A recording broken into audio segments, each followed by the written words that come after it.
You are listening to KLRN Radio, where liberty and reason still reign. Most writers and radio show hosts know that to connect with your fans, you need to do more than just write books or record the latest podcasts. There are many different elements that go into forming an online platform, but there are also many hidden traps. To make matters worse, solid advice on how to survive the muddy waters is scarce. In the book Hidden Traps, I talk about some of the important issues of working with an online platform, highlighting traps that could put your physical or internet security at risk, or be harmful to your reputation. Are your social media posts just links with a few disjointed words, making you look like someone who can't complete a sentence? Did your new website cost you more than you anticipated? Are you leaking your personal contact details across the web without even knowing it? Then you need Hidden Traps. Hidden Traps is now available in paperback and ebook from a variety of retailers, including Amazon, Barnes & Noble, and Kobo. Visit blackwolfpublications.com for more details. If you're 85 or younger, would you like peace of mind and comfort for your family? We're Final Expense Direct with an urgent message for you. The average funeral today costs over $8,000, but the most you'll get from government benefits is $255. How will your family pay the difference? We can help. Our senior plans start as low as just $1 a day and pay up to $30,000 for a funeral and other final expenses. Peace of mind is easy. There's no medical exam. You'll have lifetime coverage, and your plan can't be canceled as long as you pay your premiums. Call now for free information about our senior plans. Answer a few simple questions and receive approval right on the phone. Plus, call right now and we'll give you a discount prescription card for free. Call 800-553-8687. That's 800-553-8687. Again, 800-553-8687. KLRN Radio has advertising rates available. We have rates to fit almost any budget. Contact us at advertising@klrnradio.com.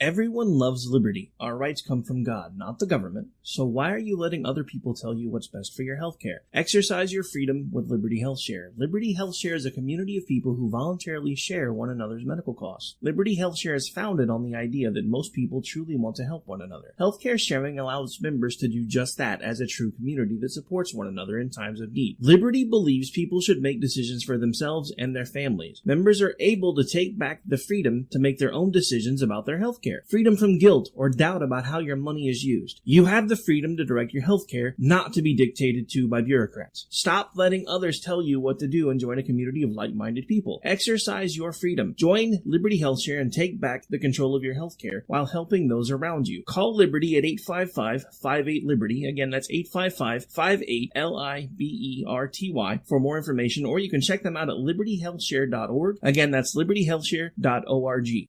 My son was in the Army back during Desert Storm, but even then he wanted an MBA. He looked at a dozen schools, but only one offered the online education and flexibility he needed while he was in a tent in Iraq. Grantham University. Turns out that Grantham's been delivering affordable, relevant college and advanced degrees for over 65 years. Heck, if they can deliver a quality education to a soldier in a tent overseas, think about the flexibility Grantham can offer you so you can earn your degree too. It doesn't matter how complicated or full your life is. If getting a degree is on your bucket list, you'll want to do what my son did. You'll want to call Grantham. Find out how easy it is to get started on your education so you can check that college degree off your bucket list. Call Grantham right now. 800-910-1370. That's 800-910-1370. Flexible, affordable, relevant. Call 800-910-1370.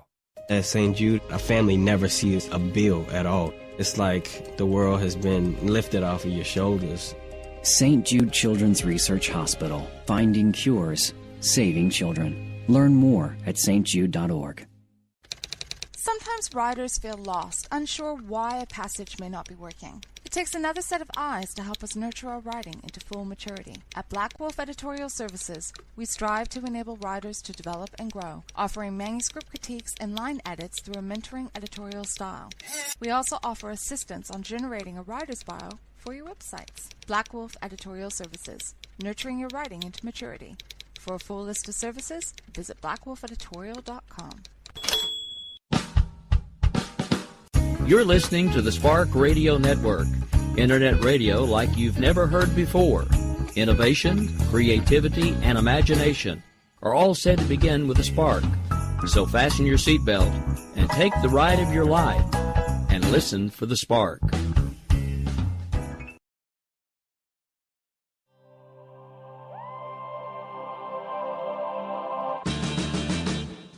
This is Don on the Air.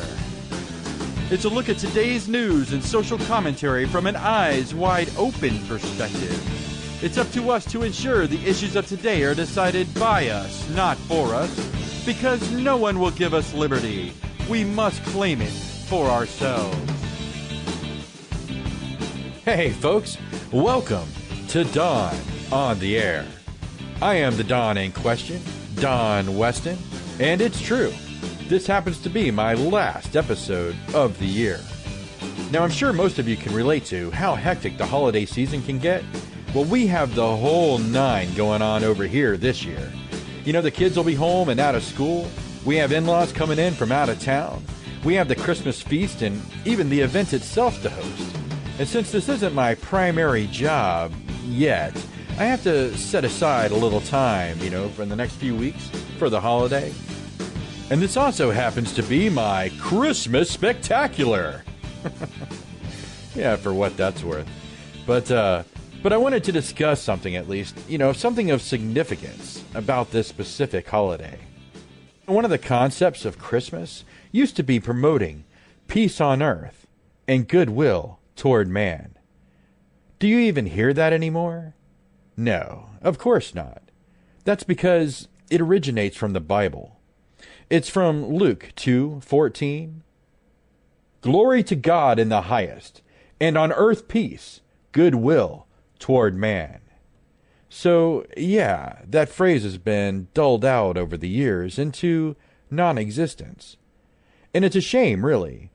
I mean, sure, it's a lofty goal, but shouldn't it be one that we all aspire to achieve? Peace on earth? And how do you accomplish that? By showing goodwill toward your fellow human. I mean, seriously, what's wrong with that? Now, I haven't studied all the religions of the world, but of the ones I have studied, they all speak of some sort of end times, an apocalypse, a rapture, a time when the earth is given over to the darkness, in whatever form that happens to take. Now, whether it's the end of the world or merely predicting the end of that particular belief system, there's an end to everything. And judging by the gradual decline of societies throughout the centuries and even looking at the world of today, the notion of peace on earth really seems far-fetched at best. It's nearly incomprehensible. I mean, I can't even wrap my mind around it. But still, what else was there? Goodwill toward man. Now, what does that mean to you? Sure, many interpret it from the Bible to mean if God looks favorably upon you, then there shall be peace on earth for you, or something along those lines. And, well, I guess that could be true, but at the same time, the power of the Bible is that it speaks to us directly. And that's why I phrased it the way I did moments ago. When I read that passage, I'm left with the idea that we should strive to achieve peace on earth by showing goodwill toward our fellow man. Man, of course, as in mankind or human beings. And if, we were kind, polite, or just generally decent to one another, I do believe that we could achieve peace. And this isn't a religious concept. I just happen to have faith and understand where the phrase originated and then opted to share it with you this evening. But I'm coming to you from a place of logic. If we, or at least most of us, were simply kind to one another. Now, I kind of feel like I'm stealing that phrase from Ellen, but kindness really is the perfect word. And if we just showed kindness toward one another, all of our time here together would be so much more pleasant. And showing goodwill toward our fellow humans, it's not servitude. It doesn't even have to mean going out of your way for someone else. It could simply be smiling at someone as you pass them on the street, holding the door open for someone else, simply being polite with pleases and thank yous and sirs and ma'ams where appropriate. I mean, can you believe people are actually trying to remove sir and ma'am from society? It's just politeness. There's nothing wrong with being polite. And too many of us are just selfish, though. I mean, it seems that's what it really comes down to, doesn't it? Selfishness. I mean, people often act poorly to satiate their own desires or needs. Even when they lash out, they're being self-serving.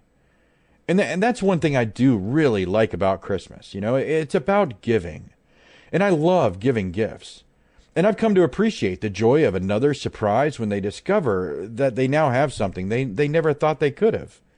And unfortunately, I'm not very creative when it comes to gifts. Now, don't get me wrong, I've had my moments. I'm just not one of those people that just get these amazing gift ideas, for the absolute perfect gift to surprise my friends and loved ones with. I don't know. I just think some people have it and others just don't. And since I just don't, it adds a lot of stress for me to what's supposed to be a pleasant holiday. So I've gotten to this place where, I just kind of want people to tell me what they want. Tell me what you want, and if I can, I'll get it for you. And if I think of something else along the way, I might add that too. But I mean, I just want you to be happy, and I don't want to be stressed out about the gifts themselves. And I mean, the gifts are secondary anyway. They're just part of the fun. So let's keep that part light and fun so we can refocus on the important aspects of Christmas. And for Christians, it's the Christ. We celebrate the birth of Jesus. And yes, it's true, Jesus wasn't born around this time of year, and it's also true that in ancient Rome, other religions celebrated on December 25th. But I like how I've heard it described once, and it was, how was it? It was like the Christians didn't want to celebrate in that, the pagan holidays. And so they said, well, while everyone else is celebrating this pagan thing, we're going to go over here and just have our own celebration. And we're going to celebrate the thing that's most important in our lives, the incarnation of God, the birth of Jesus Christ. And over time, these various religions, they all kind of fell to the wayside as Christianity emerged as more dominant. And thus, December 25th is generally acknowledged as Christmas, a celebration of the birth of Jesus. But you see, the fun part is, we don't even care who you are. Everyone is welcome to celebrate Christmas. People don't even have to focus on God if they don't want to. I mean, it seems like most people don't anyway. At least not as many as who should, but, well, again, we're all at different places on the same journey. But, this is why I don't mind Santa Claus and all of that. I mean, in some homes, it's one or the other, either Christ or Claus. And in others, it's neither. Well, for us, there's room for both. There are 4 of us in our home, and so we do this thing where each year we each get 3 gifts to symbolize the gifts, from the 3 wise men. But then Santa brings a few extra gifts for the kids. In this way, we have some sort of a faith-based focus as well as a way of bringing in the fun that everyone else enjoys. And from a practical standpoint, it helps us to keep Christmas budgets under control. I mean, it's easy to get carried away and overspend, am I right? But limiting us to 1 gift from each of us also helps keep those things in perspective. Anyway, I'm really not sure what's wrong with any of these concepts. I mean, even back when I wasn't a Christian, I could accept Christmas for what it is. I mean, sure, I thought people were being silly for worshiping the magic man in the sky, but, I could still accept it. And even at my most cynical, my most misanthropic, I still had some desire for peace on earth, and I still retained the capacity to show goodwill toward my fellow man. I just don't see anything wrong with it. I mean, come on, man. People decorate at Christmas time, for crying out loud. Well, we haven't gone outside and done our house all up in lights lately, but no one really does on our street. But there are some neighborhoods that just go nuts with it, man. And it's really beautiful, and they hold competitions. And the point is, this kind of thing, it really builds a sense of community, a sense of belonging to those who live there.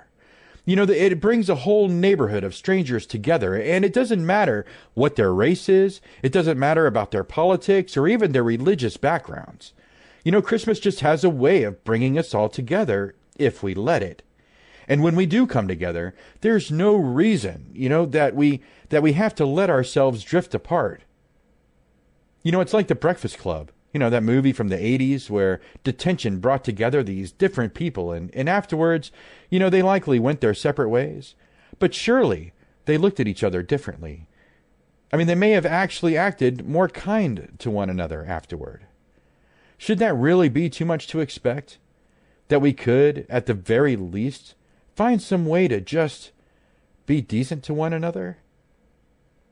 I'm really not sure why those coexist bumper stickers were so controversial. Sure, I understand it's upsetting to some folks to see these various symbols together in one place. The bumper stickers in question have symbols from Islam, pacifism, gay rights, Judaism, paganism, Taoism, and yes, Christianity. And this upsets people because they choose to believe the idea of coexistence means that we have to all accept each other's belief as equal. It really doesn't. I don't know. I tend to think if they just weren't trying to be clever and simply left the symbols out of it, the concept of coexistence would be more accepted. At the same time, it would have generated less attention without let's face it. It's another non-controversy is what it is. There's no real controversy here. Remember, if we were to coexist, as in to show kindness toward one another, show goodwill toward our fellow human, or at the very least, leave each other the heck alone, we could achieve peace on earth. And yeah, I still admit it's a lofty goal, and I still admit it's such an inconceivable goal that it borders heavily on insanity. But should that mean that we just give up altogether? Just toss in the towel on being decent to one another? Just stop trying to make the world a better place? I don't know. I've certainly felt that way before. In fact, I've lived it for years. Too many years. It got me nowhere good. I fought very hard to claw my way back from despair and believe that despair, it is a pit. It's not the place where we want society to be. So this Christmas season, if I could have my wish, we'd bring back peace on earth and goodwill toward man. We can stick human in there, maybe, peace on earth, goodwill toward all. Now, it may seem impossible, but remember, some of the best gifts, those that bring the most joy, are the ones that seem impossible. As the giver or even the receiver, we should all get to experience that joy, at least once. And we can all bring joy to one another simply by still being here when Dawn on the Air returns in just a moment. Having a place to go after school will make you a better student. Having an outlet to express yourself will make you a better artist. Having something to do together will make you a better family. At the Y, we're helping build better friends, listeners, writers, swimmers, scientists, and musicians, one chance at a time. Give the gift of opportunity. Support the Y at ymca.net. The Y, for a better us. I am an American soldier. I'm a warrior and a member of a team. I serve the people of the United States and live the Army values. I will always place this first. I will never accept defeat. I will never accept defeat. I will never quit. I will never leave a fallen comrade. I am disciplined. I am disciplined. Physically and mentally tough. Trained and proficient in my warrior tasks and drills. I always maintain my arms, my equipment, and myself. I am an expert, and I am a professional. I stand ready to deploy, engage, and destroy the enemies of the United States of America in close combat. I am a guardian of freedom and the American way of life. I am an American soldier. I am an American soldier. I am an American soldier. There's strong, and there's Army strong. See what it takes at GoArmy.com. My name is Taylor Fisher, and this is the American Foundation. Federalist number 81 by Alexander Hamilton. The Constitution ought to be the standard of construction for the laws, and that wherever there is an evident opposition, the laws ought to give place to the Constitution. But this doctrine is not deducible from any circumstance peculiar to the plan of convention, but from the general theory of a limited Constitution. Alexander Hamilton brings home a point that is sorely missed today. The actions of the federal government should always revolve around the Constitution. Sometimes our leaders forget this and treat our founding document as an afterthought, only remembering after their actions have already had disastrous effects on our lives. Furthermore, Hamilton points out that the Constitution is a limiting document, meaning that not only do laws need to be constitutional, but they should be few in number. We've got to take some responsibility here and start viewing the actions of our leaders through the same lens, asking them, is what's being done constitutional, and is it even necessary in the first place? This has been the American Foundation, brought to you by federalistcoalition.org. This is Rio of Madison Rising, and you're listening to KLRNRadio, where liberty and reason still reign.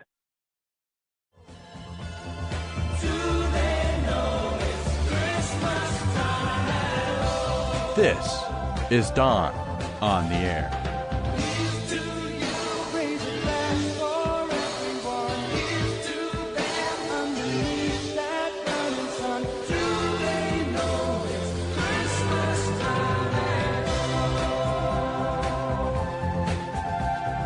Oh, hey, welcome back to Dawn on the Air. You know, I'm not a big fan of traditional Christmas music. Now, it's not that I'm a bah humbug sort of guy. It's just that, you know, I like to hear them once or twice, and then I'm kind of over it. You know, it's like that movie, A Christmas Story. Yeah, I know the hate mail I'm about to receive, but it's okay. You know, A Christmas Story, it kind of lost its magic about the 80th or 90th time I saw it. I mean, they show it on TV, like, all day long, just to be sure that someone who wants to see it gets the chance. Not because we're supposed to watch it all day. Anyway, do they know it's Christmas? Yeah, it's one of those happy Christmas songs I actually like. I mean, after all, it goes along with my previous segment's theme of peace on earth and goodwill toward man. A concept I think we need to revitalize in this nation. But moving right along, you know, being kind to one another, it does not mean that we shouldn't criticize, explore controversial issues, or just, you know, that we should just keep opinions to ourselves. Now, you know, it is the last show of the year, and so I suppose I ought to discuss some politics. You know, I originally wanted to keep this episode light and unifying, but the real world just makes that difficult sometimes. Now, seeing as how I've officially announced my anti-rape stance, you know, remember, we now live in a world where such a thing is necessary. You know, you're either for rape or against rape, and apparently if you don't specify, you're automatically pro-rape. So again, for the record, I am anti-rape. Anyway, I've had a lot to say about the wave of celebrities whose names have hit the spotlight, and, you know, I've kept all my personal suspicions about those still lurking in the shadows, you know, to myself, because, let's face it, I still believe in American principles. That is, I still believe in innocent until proven guilty. Roy Moore, who's someone I've also mentioned, he's a good example of that gray area. His accusations can't be proven. Well, I mean, until they are. But they also can't be disproven. You know, as the accused, the burden of proof was not on Roy Moore. And for someone like me, someone who isn't willing to sacrifice American principles by destroying someone based solely on an accusation, you know, without concrete evidence, you know, his guilt must be proven. You know, even now that he's lost the election, where's the proof? And as much as I dislike his politics, I'm going to have to tell you, Al Franken deserved the same respect that we wanted for Roy Moore. I mean, I still haven't seen any evidence of Al Franken actually assaulting or raping anyone. Now, I've seen the same photo as everyone else. The one where he appears to be, touching the breasts of a sleeping reporter. But did you catch that phrase, appears to be, in my description? That's because it doesn't appear that he's actually touching anyone in that photo. It looks like he's engaging in locker room style of humor where, yeah, he's making a joke about sexual assault. And no, that's not okay. But at the same time, I mean, we tend to give comedians more latitude than other folks because as a comedian's job, they're supposed to go out of their way to try to make people laugh. And some folks find, that type of humor funny. Andrew Dice Clay, the Dice Man, he's a perfect example of a highly successful comedian who was only successful because he hit the scene at the best possible time. His act would be deemed so outrageous by today's standard that Clay would have likely been drug out into the streets and stoned Sharia style by red-blooded Americans had he tried it these days. Kathy Griffin, on the other hand, she's a perfect example of a comedian who decided to make a bold and frankly disgusting political statement, and tried to hide behind comedy.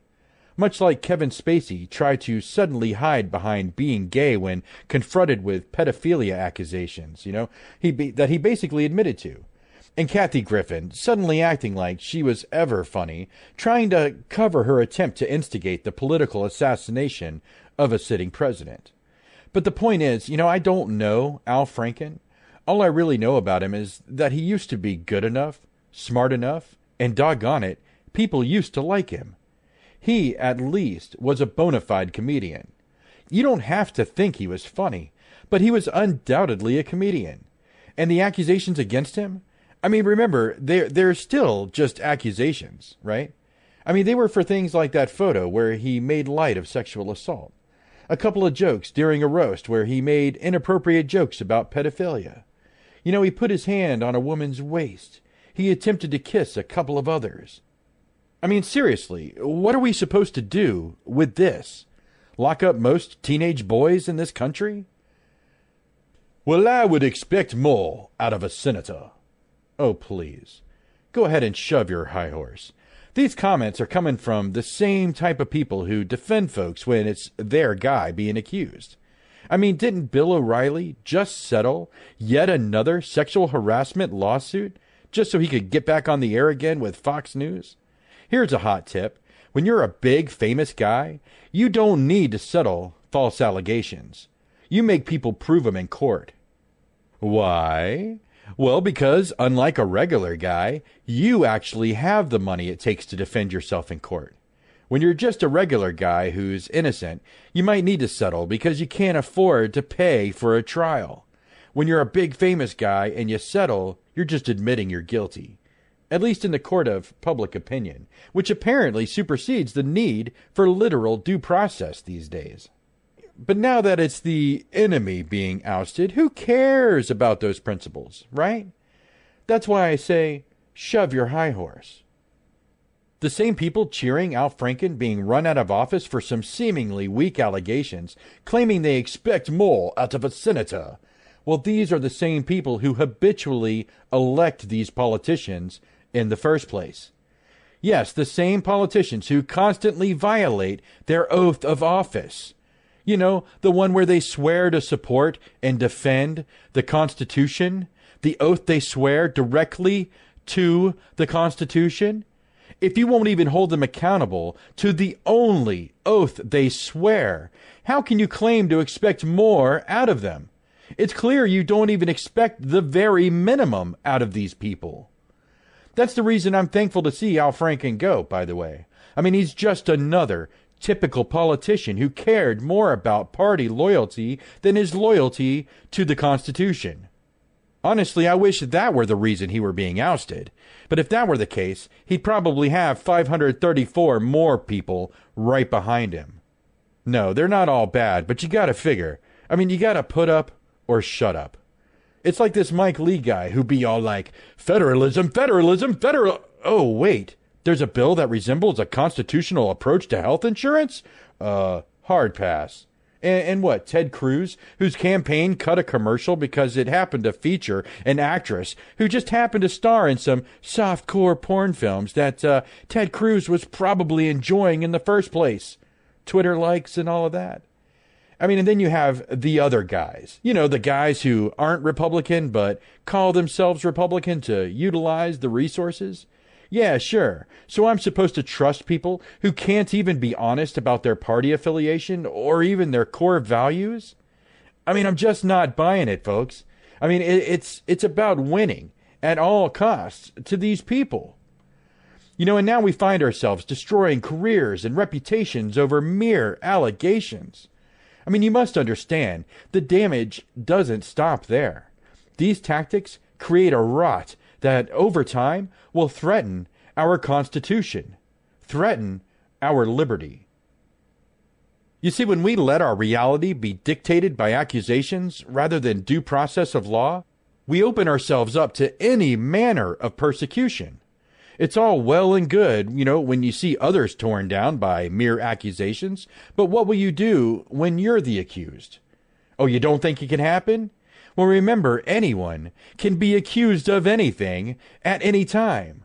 You'll be loving that middle management career right up until the point where someone else wants your job and decides to go to HR to claim you might be a little grabby from time to time, maybe a little too lewd with your glance. You know, the next thing you know, you've been demoted or maybe even forced to resign in exchange for not being officially fired as a depraved pervert. You know, it doesn't even have to be that malicious. You know, with some folks, you could simply comment on how nice someone looks and then have them feel mortally offended that you ever paid attention to their looks in the first place. You know, it could be just that you said something nice to one person and not another, and then all of a sudden you could be accused of having been salacious with a third party. You know, this isn't anything new. People have been abusing systems for personal gain forever. It's just that these days, in this world of instantaneous communication, the court of public opinion is vast and always open for business. You know, at this rate, the very system so many people revel in today will be one of the tools used to suppress them tomorrow. I mean, you do realize there was far more evidence and far more compelling testimony against Bill Clinton and his tendencies to harass and rape, and then Hillary's provable attempts to cover it up than there has ever been against Al Franken or even Roy Moore. You know, but Al Franken's own people want to sacrifice him. I mean, the last time I checked, he was fairly well regarded among his peers. So riddle me this, conservatives. Why do you think the Democrats would suddenly turn on one of their own, by whom most accounts seemed highly respected, over flimsy accusations that, in most cases, barely qualify as harassment, never mind a legitimate assault? I mean, seriously, what's going on in the world of politics that makes it seem like a strategically tactical position for the Democrats? Oh, I don't know. Maybe think about the Democrats condemning Trump for nonsense, locker room talk. Maybe think about how they destroyed Roy Moore over the mere allegations and the appearance of impropriety. Maybe realize the race baiting hasn't worked. The gender appeals haven't worked. The cradle-to-grave promises haven't worked. The Robin Hood approach hasn't worked. The sexual assault thing, on the other hand. Yeah, that's it. They've actually found a tactic that works. Just ask Roy Moore. So while you're busy cheering the end of Al Franken's career, again over a few locker room jokes and trying to kiss a few girls, just remember, the Democrats sacrificed one of their more effective leaders, and they did it for a bigger picture. And that bigger picture is the moral high ground from which to throw stones in 2018 and again in 2020. Stones that are going to make an impact, because unlike their perceived opponents, and I say it like that because, you know, both sides are working toward the same goal. But unlike their perceived opponents, the Democrats are willing to sacrifice a bishop to place their opponent in check. You know, the Democrats are playing chess. The Republicans are playing checkers. In the end, they're both just playing games. And believe it or not, the Democrats just struck a tremendous blow. Republicans now rally behind accused sexual predators, while Democrats take decisive action against sexual predators. And sure, it's all smoke and mirrors, but do you see it that way? Does the average voter? What moral high ground do you have left, conservatives, who can't even agree on abortion anymore? Man, I'll let that simmer for a couple of minutes while I take a quick break. We'll be right back with more Don on the Air in just a moment.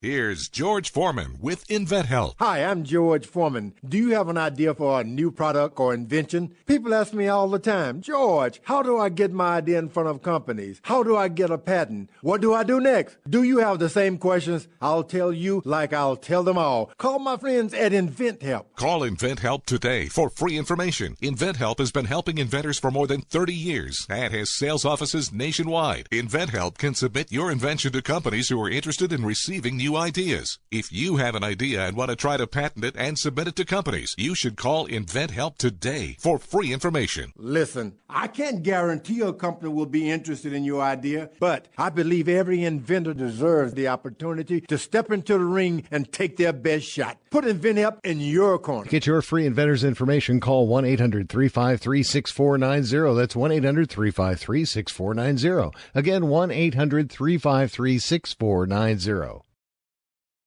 This is a Federalist Moment with Don Westen, brought to you by the Federalist Coalition. You know, there are folks out there who actually believe the fight for liberty is over, as if liberty were some sort of quantifiable resource that could be easily measured. I challenge those people to actually get off their rear ends, go offline, and go speak to some real people face to face, especially in low-income housing areas, and just see how liberated they truly feel. What, aren't they also Americans? Do they not count? The argument is, this isn't the 1700s, and when our founders spoke of liberty, they were talking about a very specific circumstance. But liberty is an abstract, especially by today's standards. To our founders, liberty was escaping from the oppression of a parliamentary system. To others, liberty was breaking the shackles of slavery. Later, it would mean fighting for equal opportunity under the law. You know, the literal definition of liberty is the state of being free within society from oppressive restrictions imposed by authority on one's way of life, behavior, or political views. So, clearly, the fight for liberty is never over, not as long as there are those who wish to take it away. Liberty is under constant assault, whether it be from those wishing to tax us into slavery, demanding we pay our fair share, or socialists who want to take away free enterprise and demand we all live equally poor, rather than having a society that rewards those who put forth the extra effort. We have others still who would love nothing more than to see people subjugated and enslaved based on the color of their skin, or because of the way they think. You know, our own federal government would like nothing more than to remove or ignore the Constitution, which severely limits their power and protects what? That's right, our liberty. So remember, liberty is not a binary system. There are varying degrees of liberty, and they're all very important. Most of us certainly experience liberty today, but it's when we become complacent that our liberty is in the most jeopardy. It may have been Patrick Henry who said, "Give me liberty or give me death." Well, I say no one will give us liberty. We must claim it for ourselves. Now you can discover more truths about federalism at thefederalistcoalition.org. There's always a moment of truth where I say, look, it's either put up or shut up. And it was time to put up. I had crossed that thin line. It was 100+ degrees. We were hot. We were on fire. We were yelling our hearts out. You could feel the intensity rising. Even in our tiredness, even in our weakness, even in our pain, we continued to push. I told myself, you can suck up the pain for another 1.5 miles, and you will be a Marine.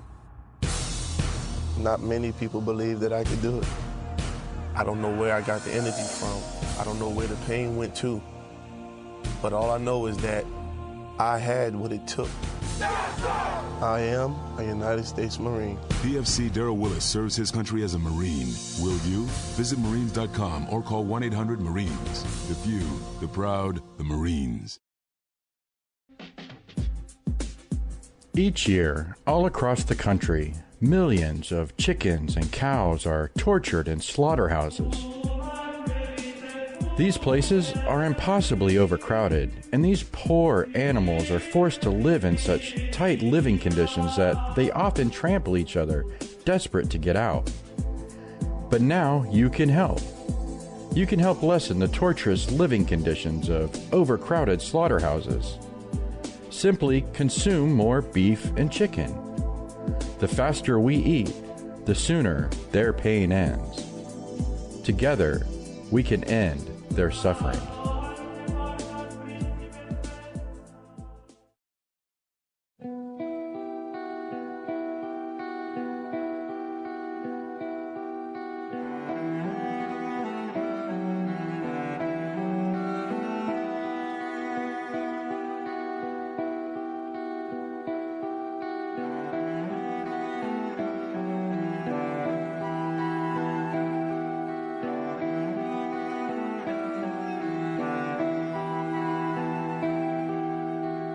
This is Don on the Air.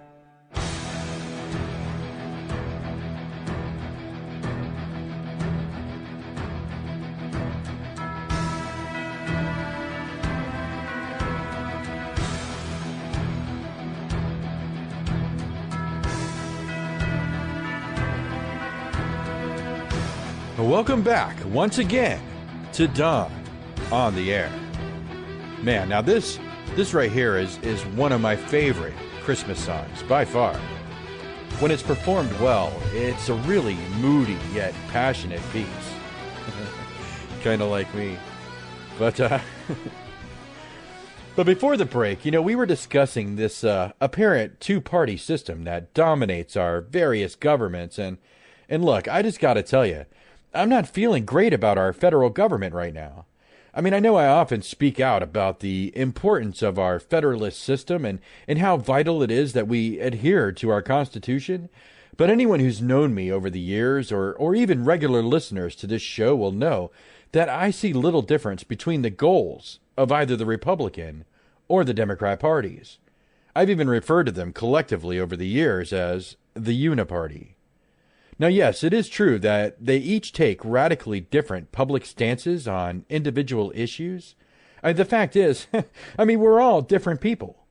We all look at things in different ways and have different goals and we live our own lives. But there's just so many of us. While each of us are different as individuals, as a whole, some of our differences appear to be similar. Like, look, there's some of us that believe in preserving life, while others believe in trivializing it. And then there are those who would prefer open, free-range borders, while there's an opposition who steers us toward isolationism. And there are even those who want to follow the Constitution, and others who just want to enslave us all to the federal government. So platforms, they're built around these different similarities, which ensures that each side has a devout base. Now, each role is cast as the opposition.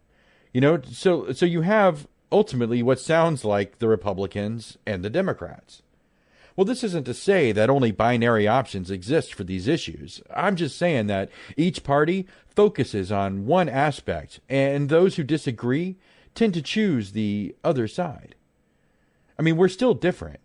They simply cater to the similarities in our differences.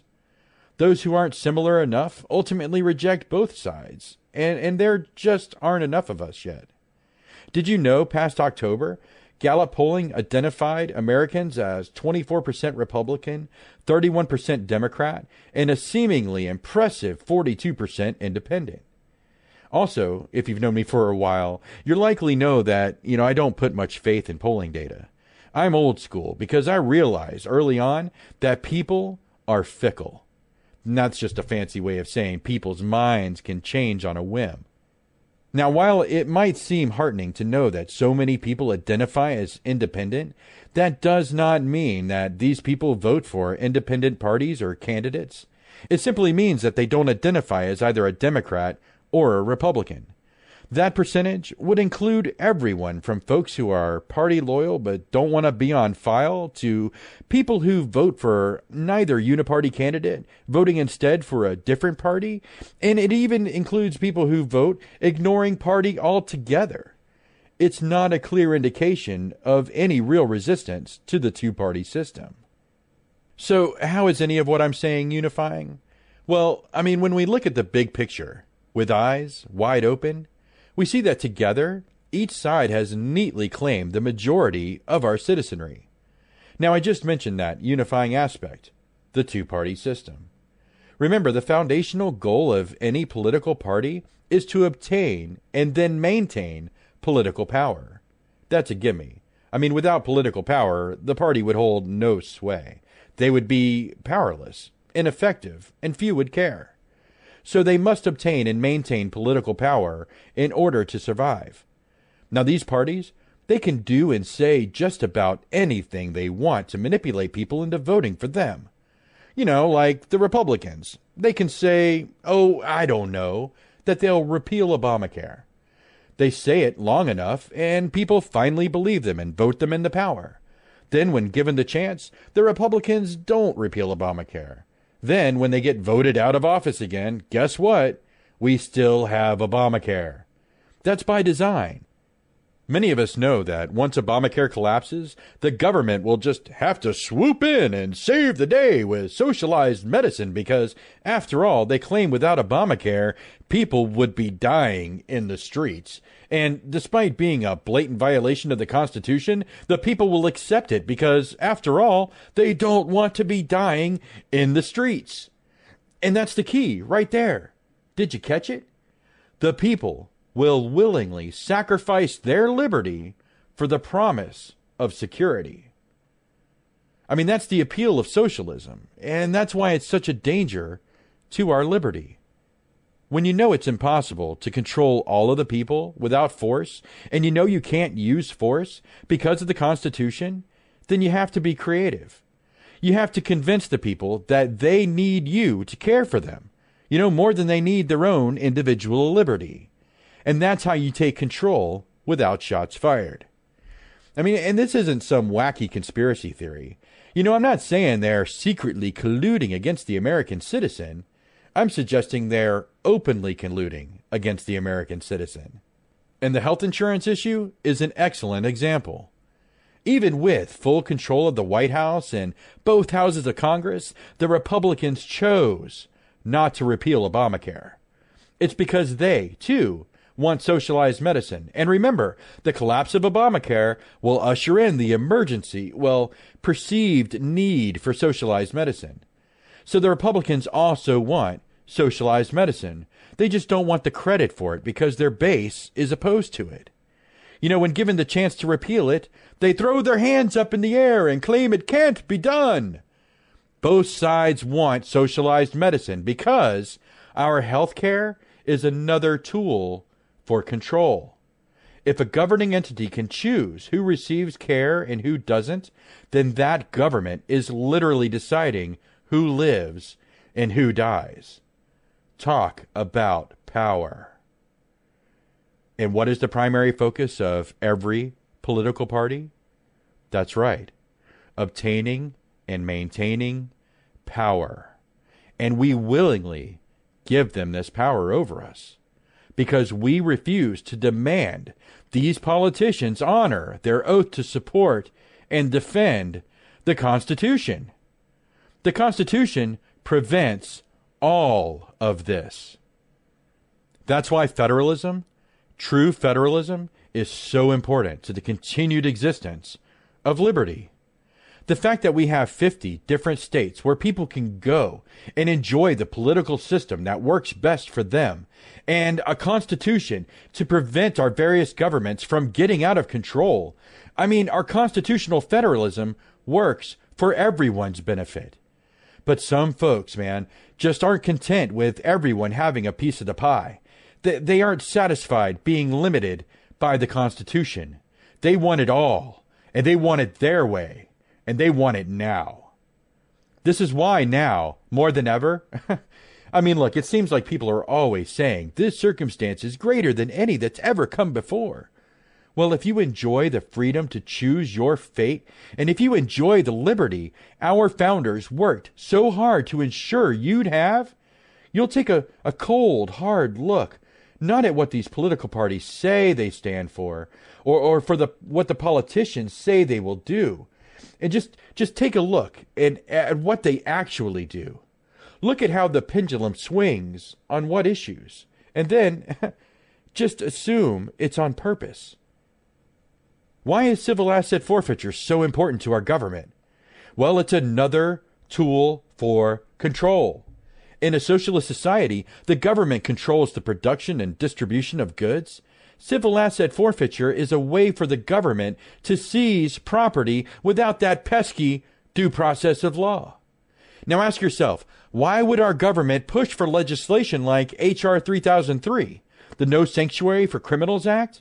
Because it allows the federal government to commandeer local police elements and send them out into communities to apprehend suspected criminal immigrants and hold them indefinitely without due process of law.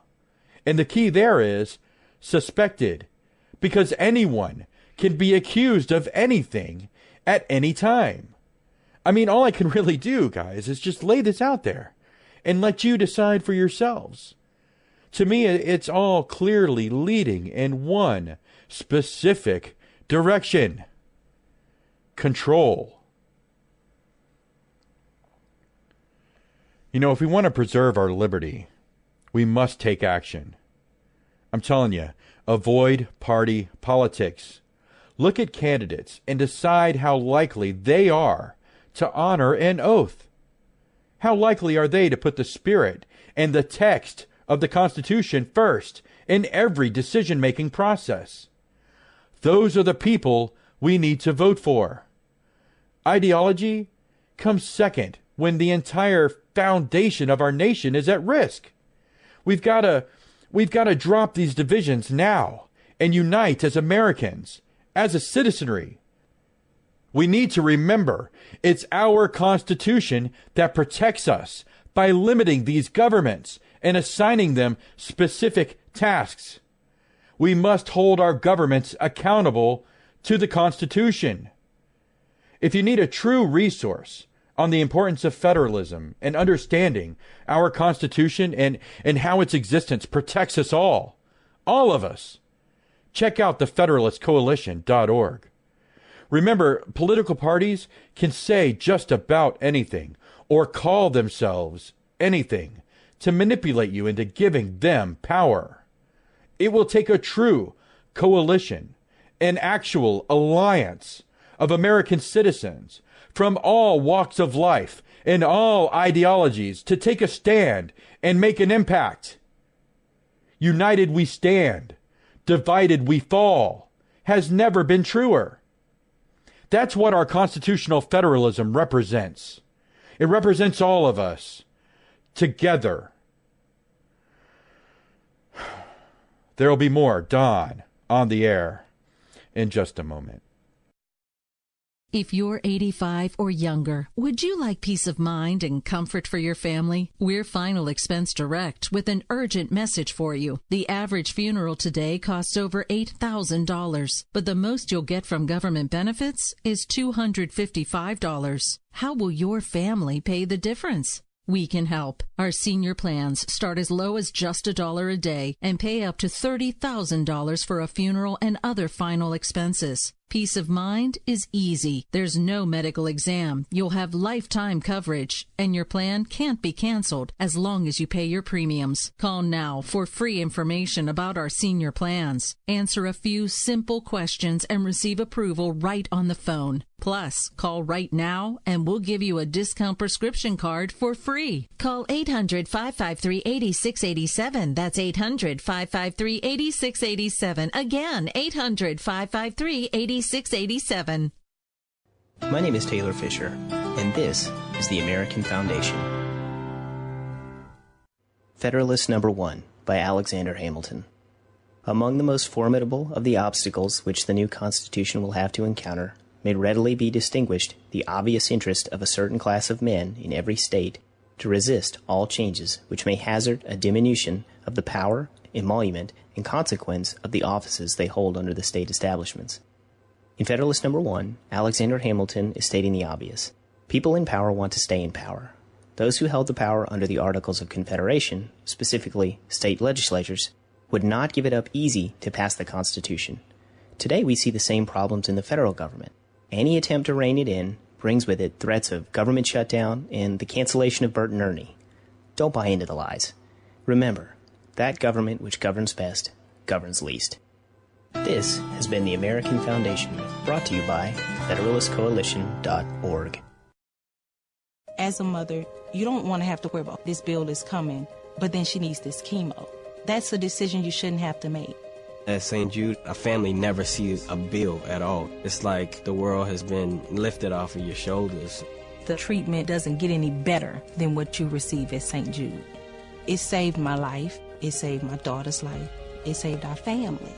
St. Jude Children's Research Hospital. Finding cures. Saving children. Learn more at stjude.org. This is a Federalist Moment with Don Westen, brought to you by the Federalist Coalition. Despite being among the more plainly written amendments in our United States Constitution, the Second Amendment is still one of the most controversial. Folks have been trying to control its meaning through interpretation for decades, even when no interpretation is needed. Recently, someone even tried to convince me that states should have the authority to set their own limitations on the Second Amendment, whether it be limiting magazines, the mechanics of a firearm, or even whether or not ammunition is available for purchase. Sadly, this is a common tactic that national parties and special interest groups use to limit and whittle down our Second Amendment rights. They know it's a hot-button issue, so rather than try to eliminate the Second Amendment outright, they use a tactic called incrementalism. This is when policies are continuously put into place that limit certain aspects of the Second Amendment until, eventually, our rights are so crippled they become ineffective. To some, only having access to a single-shot pistol that fires like 5 feet away qualifies as bearing arms. So now the reason the Bill of Rights are considered natural rights is because the Constitution doesn't grant them to us. We're born with them. And the sole purpose of the Constitution is to protect those rights by limiting government. Now, through the years, most of the Bill of Rights have been incorporated to include limiting state governments as well. Let's not forget the Supreme Court incorporated the Second Amendment back in 2010. So this means our states are susceptible to the same limitations as the federal government when it comes to restricting or altering our right as citizens to self-preservation. Now let's consider this. If a state can control which parts of the Bill of Rights to enforce, what's to stop them from taking it a step further and denying certain religions their liberty, or preventing specific groups from speaking out? Or what's to stop them from denying someone their Fifth or Sixth Amendment rights based on, I don't know, the color of their skin, or any other criteria a state decides? So yeah, I recommend caution when anyone tries to tell you that states should be regulating any of the Bill of Rights, but especially our Second Amendment. Their hearts may be in the right place, but encouraging states to overreach the binding nature of our union isn't federalist. It's statist. And it's not only unconstitutional, it's just plain wrong. Now you can discover more truths about federalism at thefederalistcoalition.org. You're listening to the Spark Radio Network, internet radio like you've never heard before. Innovation, creativity, and imagination are all said to begin with a spark. So fasten your seatbelt and take the ride of your life and listen for the spark. You are listening to KLRN Radio, where liberty and reason still reign.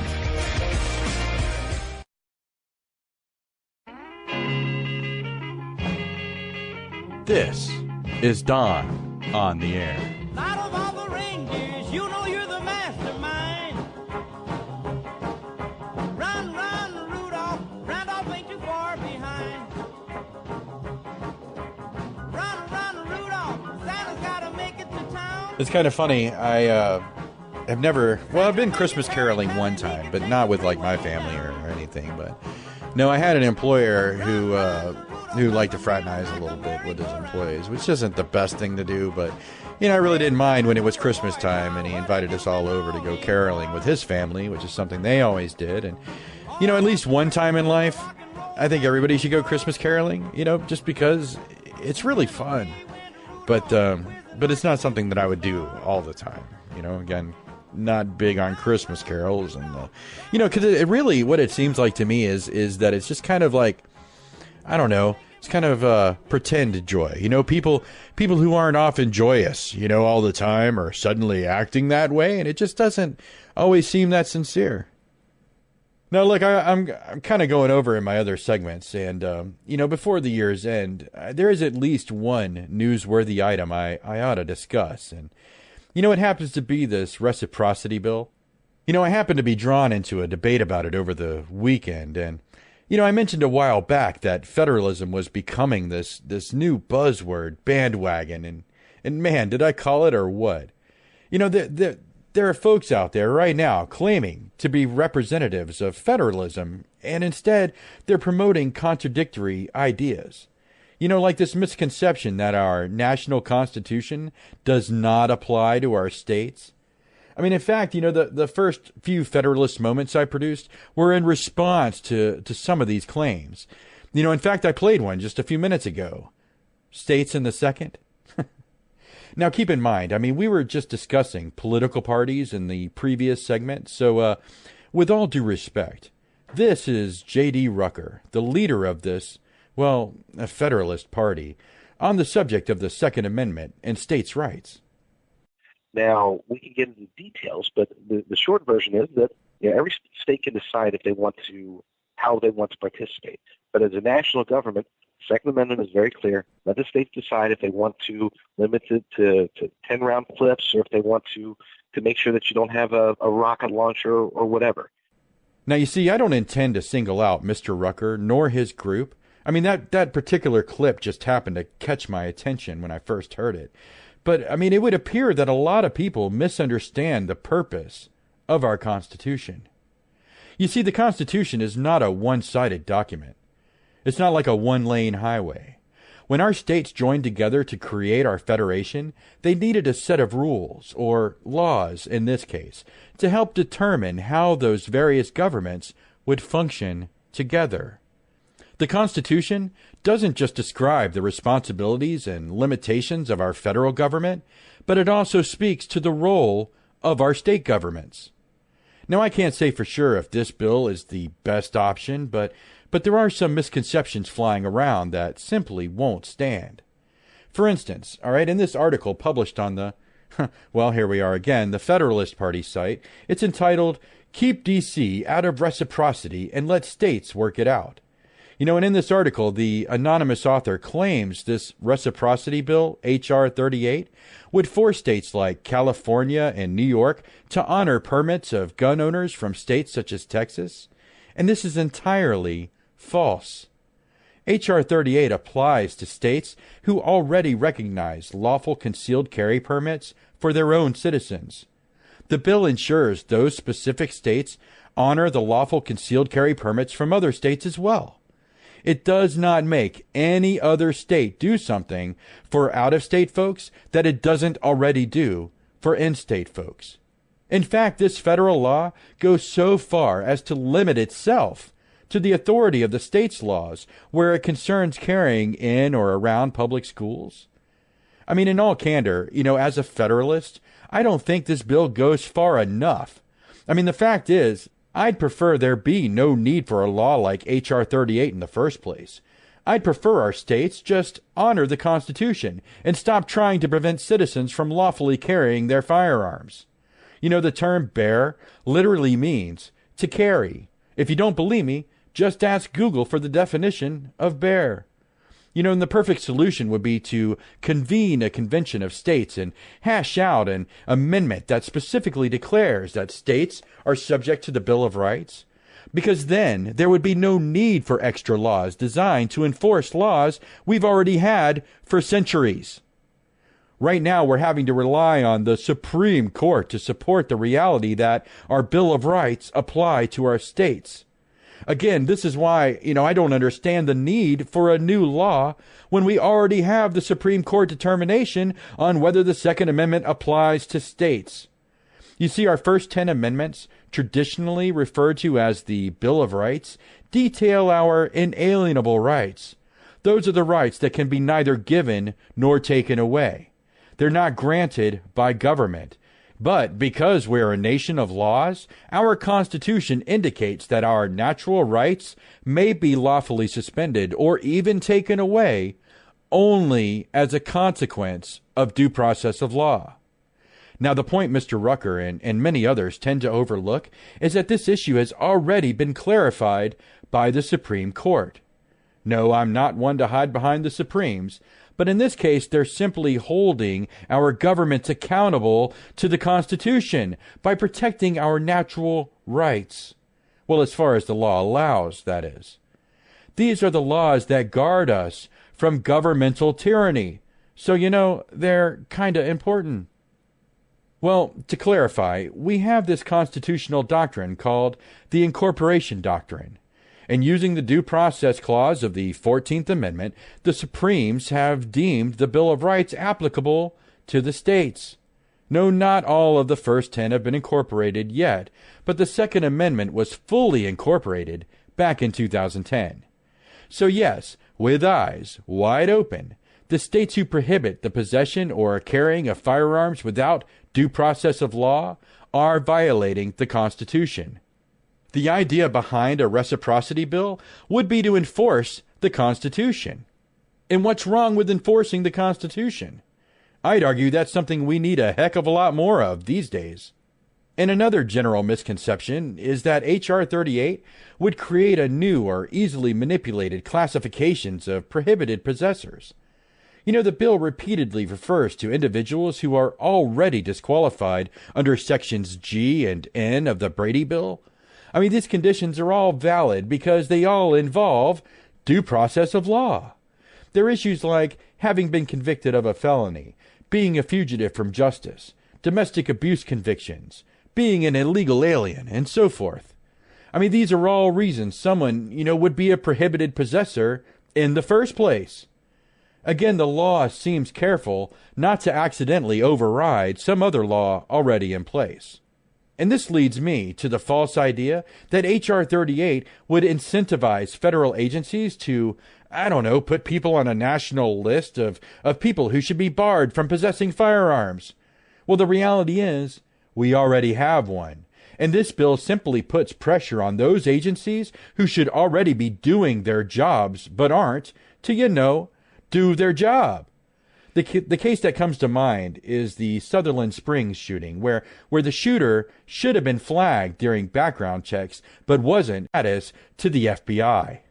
That guy, without a doubt, belonged on a list. So now, is the bill perfect? Nope. Far from it, I'm sure. But with, a bit of consistency and with a lot of luck, maybe we can shift the focus, where it really belongs. On the root cause of the problem, which is that states are illegally ignoring the Constitution. Come on. It's just like the sanctuary issue. The Constitution is a contract between our state and federal governments. If we expect the federal government to uphold its end of the bargain, then the states must do the same. And that's all there is to it. Oh, man, I don't know. All right, let me see what kind of time I've got left. I've been running a little ragged. I think I need a sip of water. Maybe I'll find another Federalist moment to squeeze in or something in this Christmas spectacular edition of Dawn on the Air. And we'll be right back if I don't lose my mind in the process.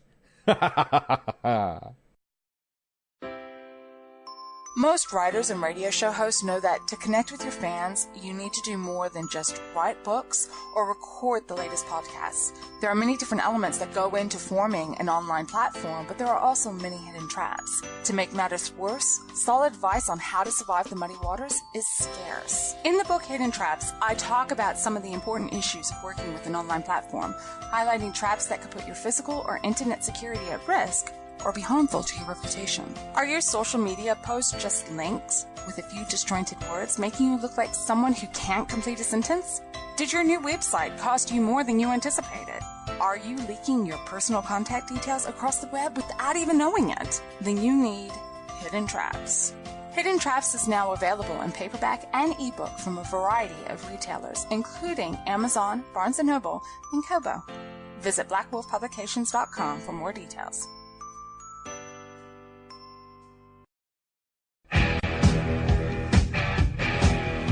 KLRN Radio has advertising rates available. We have rates to fit almost any budget. Contact us at advertising@klrnradio.com.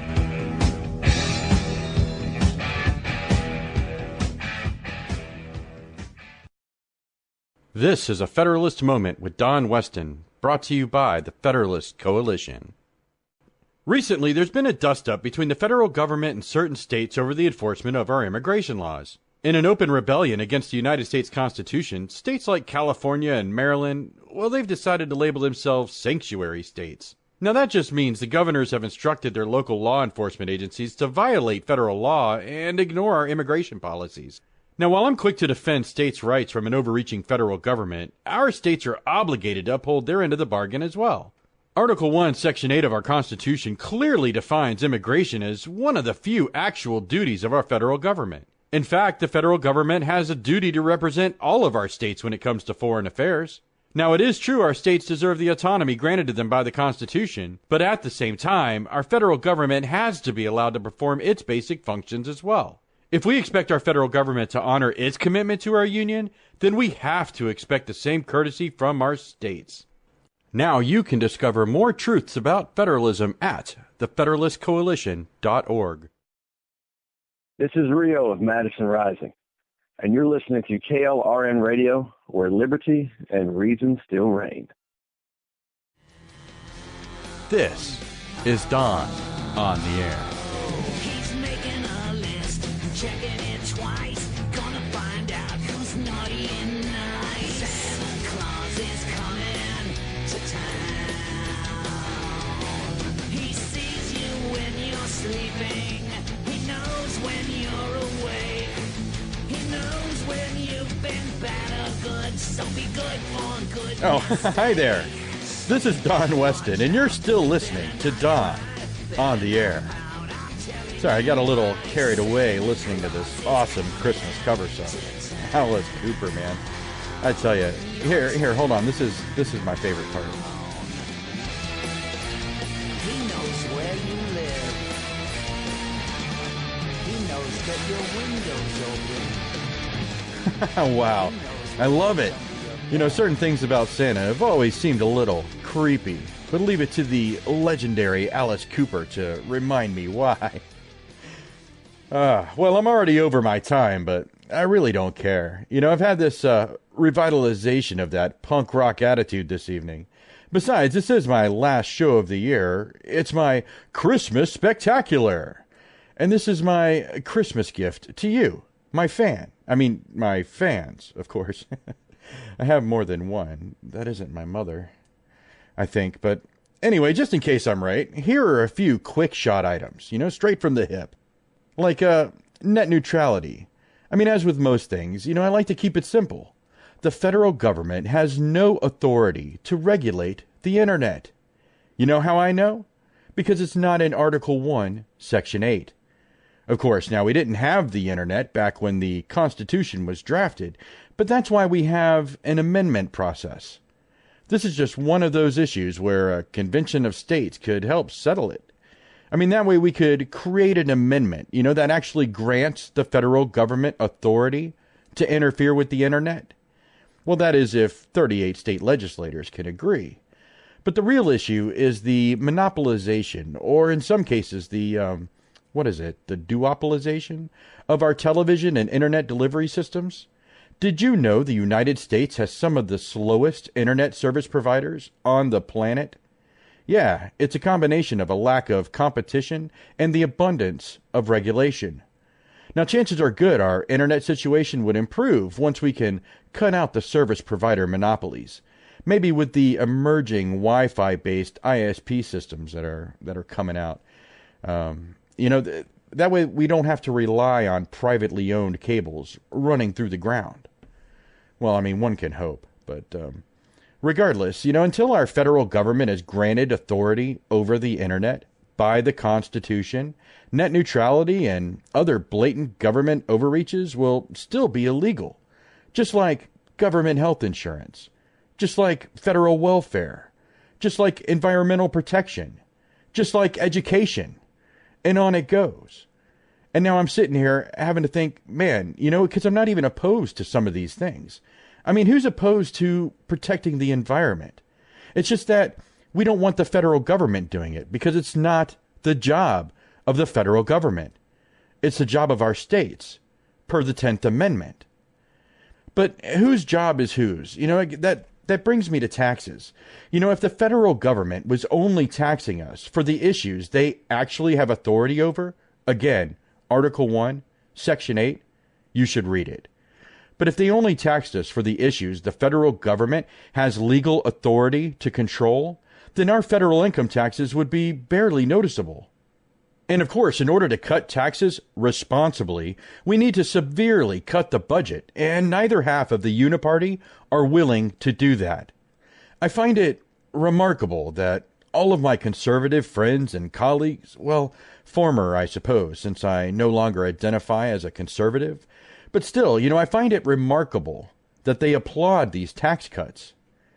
Again, when you already spend far more than you bring in, deciding to cut your income even more isn't the most responsible decision.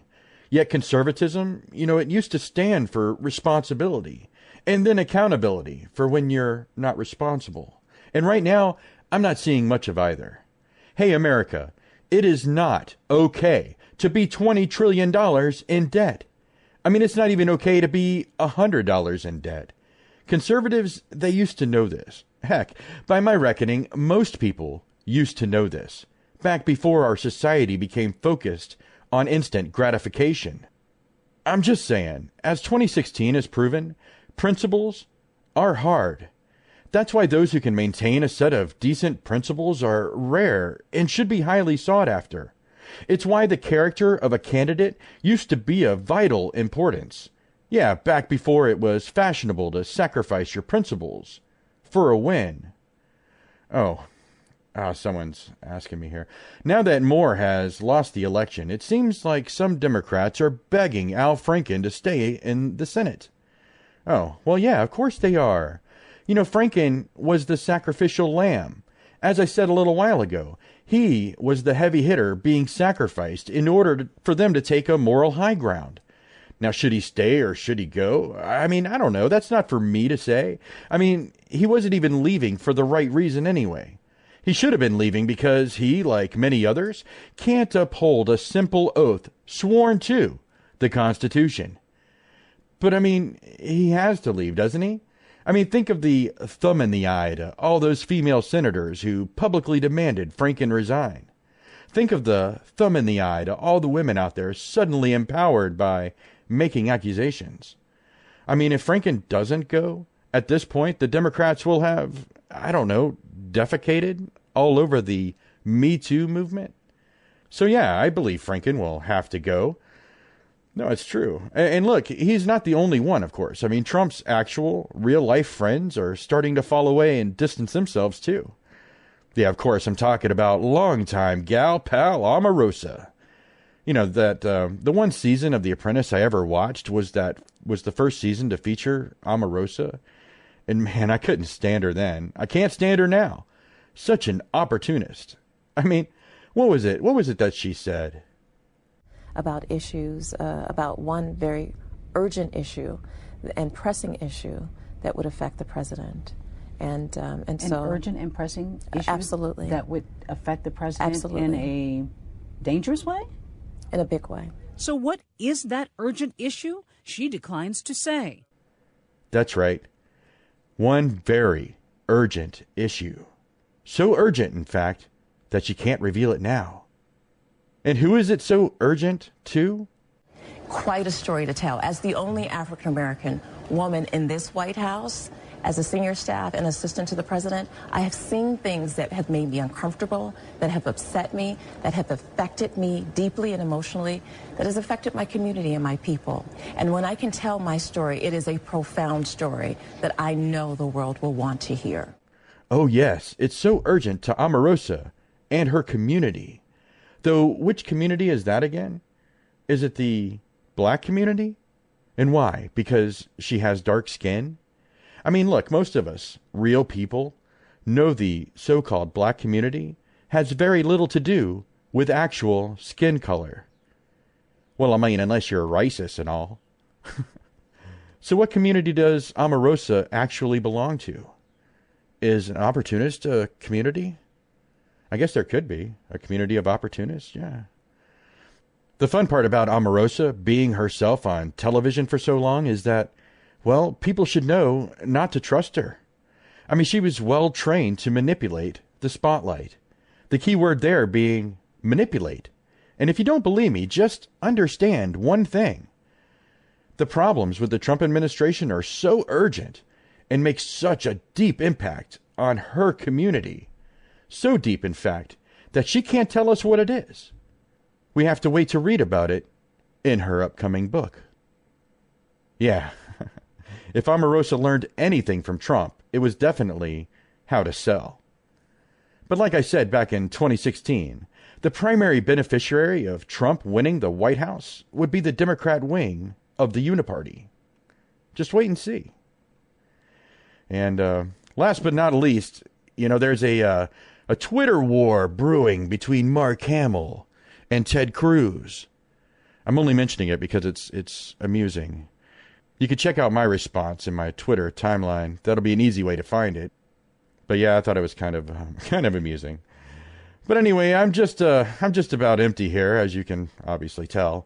I mean, I could go on, completely empty the tank, but then what would you have to look forward to next year for? So one more time, for my loyal fans. This is Don on the Air.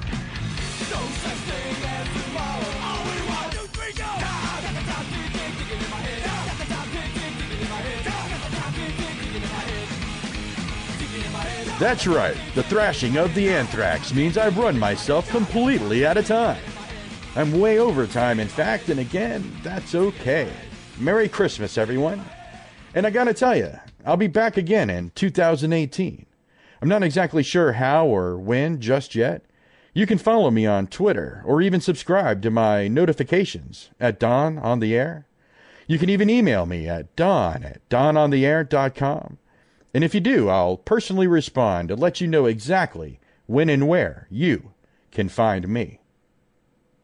But it's been one heck of a year, and it's only going to get more interesting in 2018. Just strap yourself in, hang on tight, and don't forget your barf bag, because you're going to need it. But until then, just remember, no one wants you to be free more than you do. No one. There is no politician, no friend, no family, no one who wants you to be free more than you. So educate yourself. Don't let some politician or some political corporation, and believe me, every political party is, in fact, a corporation. Don't let any corporation tell you how to think. Educate yourself. Envelop yourself in the Constitution. It's our armor. Our only protection against those who seek to control us. Take a stand. Stand up for yourself. Speak out for yourself. Take action for yourself, because in the end, no one else really can. Until next time.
You are listening to KLRN Radio, where liberty and reason still reign.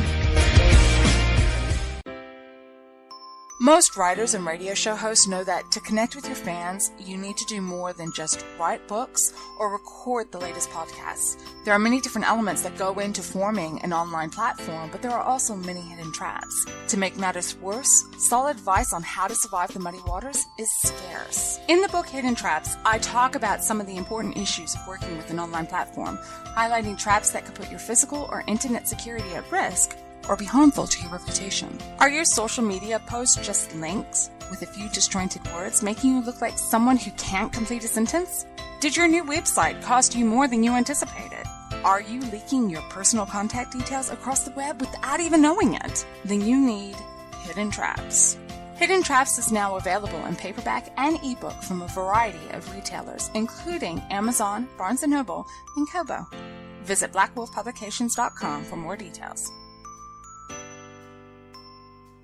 If you're 85 or younger, would you like peace of mind and comfort for your family? We're Final Expense Direct with an urgent message for you. The average funeral today costs over $8,000, but the most you'll get from government benefits is $255. How will your family pay the difference? We can help. Our senior plans start as low as just $1 a day and pay up to $30,000 for a funeral and other final expenses. Peace of mind is easy. There's no medical exam. You'll have lifetime coverage, and your plan can't be canceled as long as you pay your premiums. Call now for free information about our senior plans. Answer a few simple questions and receive approval right on the phone. Plus, call right now and we'll give you a discount prescription card for free. Call 800-553-8687. That's 800-553-8687. Again, 800-553-8687.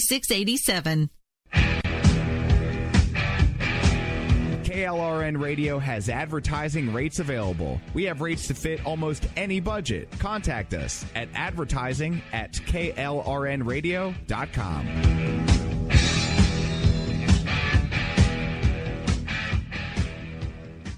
Everyone loves liberty. Our rights come from God, not the government. So why are you letting other people tell you what's best for your health care? Exercise your freedom with Liberty Health Share. Liberty Health Share is a community of people who voluntarily share one another's medical costs. Liberty Health Share is founded on the idea that most people truly want to help one another. Healthcare sharing allows members to do just that as a true community that supports one another in times of need. Liberty believes people should make decisions for themselves and their families. Members are able to take back the freedom to make their own decisions about their health care. Freedom from guilt or doubt about how your money is used. You have the freedom to direct your health care, not to be dictated to by bureaucrats. Stop letting others tell you what to do and join a community of like-minded people. Exercise your freedom. Join Liberty Health Share and take back the control of your health care while helping those around you. Call Liberty at 855-58-LIBERTY. Again, that's 855-58-LIBERTY for more information, or you can check them out at libertyhealthshare.org. Again, that's libertyhealthshare.org. My son was in the Army back during Desert Storm, but even then he wanted an MBA. He looked at a dozen schools, but only one offered the online education and flexibility he needed while he was in a tent in Iraq. Grantham University. Turns out that Grantham's been delivering affordable, relevant college and advanced degrees for over 65 years. Heck, if they can deliver a quality education to a soldier in a tent overseas, think about the flexibility Grantham can offer you so you can earn your degree too. It doesn't matter how complicated or full your life is. If getting a degree is on your bucket list, you'll want to do what my son did. You'll want to call Grantham. Find out how easy it is to get started on your education so you can check that college degree off your bucket list. Call Grantham right now. 800-910-1370. That's 800-910-1370. Flexible, affordable, relevant. Call 800-910-1370. At St. Jude, a family never sees a bill at all. It's like the world has been lifted off of your shoulders. St. Jude Children's Research Hospital. Finding cures, saving children. Learn more at stjude.org. Sometimes writers feel lost, unsure why a passage may not be working. It's takes another set of eyes to help us nurture our writing into full maturity. At Black Wolf Editorial Services, we strive to enable writers to develop and grow, offering manuscript critiques and line edits through a mentoring editorial style. We also offer assistance on generating a writer's bio for your websites. Black Wolf Editorial Services, nurturing your writing into maturity. For a full list of services, visit blackwolfeditorial.com. You're listening to the Spark Radio Network, Internet radio like you've never heard before. Innovation, creativity, and imagination are all said to begin with a spark. So fasten your seatbelt and take the ride of your life and listen for the spark.